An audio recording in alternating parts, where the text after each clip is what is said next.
Are the San Francisco 49ers on the verge of a major quarterback decision that could change the franchise's future? With rumors swirling about a hefty contract extension worth $60 million per year for our rising star, it's time to dive into the implications of such a move. Is it a smart investment or a potential pitfall?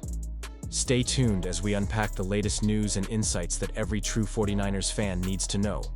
Don't forget to subscribe and hit that like button to stay updated on all things 49ers. As the San Francisco 49ers navigate a pivotal offseason, the spotlight is firmly on Brock Purdy and his contract situation. Coming off his rookie deal, Purdy is reportedly eyeing a staggering $60 million per year.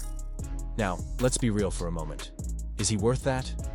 I can't help but feel a bit torn. On one hand, we've witnessed Purdy's meteoric rise, leading the 49ers to impressive victories and even a Super Bowl appearance. But are we ready to commit such a hefty sum to a player with a relatively short track record? Colin Cowherd recently weighed in on the discussion, drawing some interesting comparisons with Dak Prescott from the Dallas Cowboys. He made a compelling point about the dangers of overpaying for a quarterback who might not quite reach the elite level. Look at the Cowboys. With Prescott's big contract, you have to wonder how it has impacted their roster. Has it limited their ability to build a truly competitive team? I think it's a fair question, and one that we, as 49ers fans, must consider when discussing Brock's future. Cowherd categorized quarterbacks into three groups based on their potential: salary, and it's worth noting that Purdy fell into the third category, a place where you'd hang up the phone if he asked for that kind of money. It's a bold statement, but it makes you think, right? If we're going to pay Purdy $50 million annually, are we setting ourselves up for a situation where we can't afford the surrounding talent necessary for a Super Bowl run? Purdy's statistics are impressive: 23-13 as a starter, a Pro Bowl nod, and leading the league in touchdown percentage and passer rating last season. But can we ignore the fact that he's still building his legacy? Even with a solid current season, marked by 3,164 yards and 20 touchdowns, there's still a lot to prove. Can we trust that he'll continue to develop and not plateau? That's the gamble we're facing. And let's talk about those playoff performances. While he has shown flashes of brilliance, his success in the playoffs is still a small sample size. 6 touchdowns to just 1 interception is fantastic. But can we rely on him to deliver in the clutch time and time again? What if those numbers drop under pressure? It's a risk, and one that impacts how we view signing him to a big deal. As a die-hard 49ers fan, I can't help but feel the weight of these decisions. We're on the cusp of greatness, but will a massive contract for Purdy undermine our championship aspirations? I remember when we had Joe Montana and Steve Young leading the charge. The organization was able to build around them because they were team-friendly contracts. I want to see Brock succeed, but I don't want to mortgage our future for a potential risk. So what do you think? Was it wise to consider extending Brock Purdy at such a high price?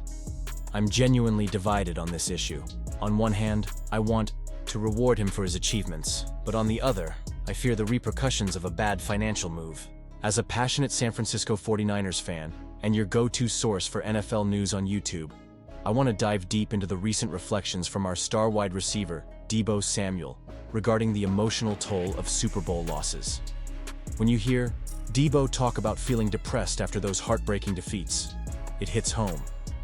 Losing in the Super Bowl is not just a game. It's an experience that lingers long after the final whistle blows. Samuel's words resonate with all of us who have invested so much into this team. He mentioned how losing the Super Bowl feels like one of the worst feelings ever. And honestly, I can't agree more.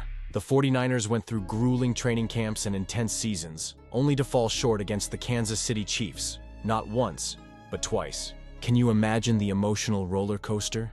It's tough to wrap your head around the fact they were so close to capturing that coveted Lombardi trophy, yet it slipped through their fingers.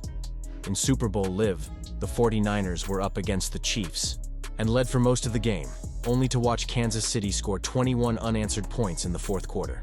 And then came the rematch in Super Bowl LV Wait, where the 49ers had the lead again before the Chiefs tied it up with a last-second field goal, forcing overtime. The heartbreak just doesn't let up. Watching Patrick Mahomes connect for that game-winning touchdown was gut-wrenching. Deebo's been through this twice now, and it's clear that the emotional scars run deep. But let's talk about this season. The 49ers haven't had the success we hoped for in 2024, and a lot of that is due to injuries to key players like Christian McCaffrey and Brandon Ayuk. It's frustrating to see our offensive firepower diminished, especially when you consider the talent we have. Samuel himself has been struggling, with only 51 receptions for 670 yards and 3 touchdowns. That's not the production we expect from a player of his caliber, and it's tough to watch.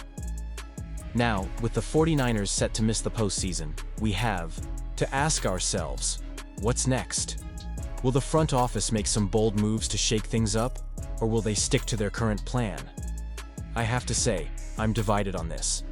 Part of me thinks we need to make some significant changes to get back into contention, while another part believes in the core group we have. It's a tough call because we know the potential this team holds when healthy.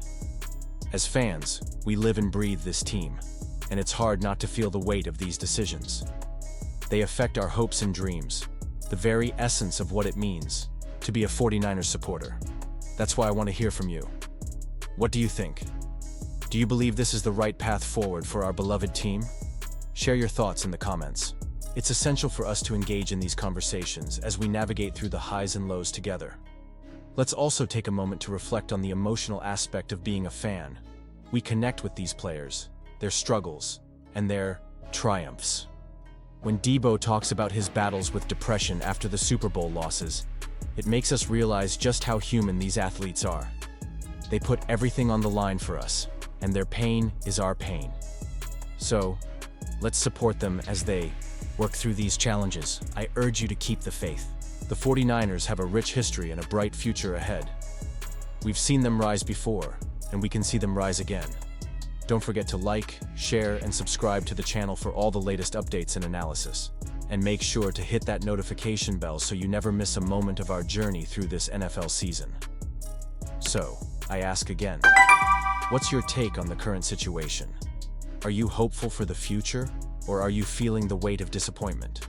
I want to hear from you. Let's keep this discussion going and support our 49ers through thick and thin. Together we'll navigate these challenging times and celebrate the victories to come.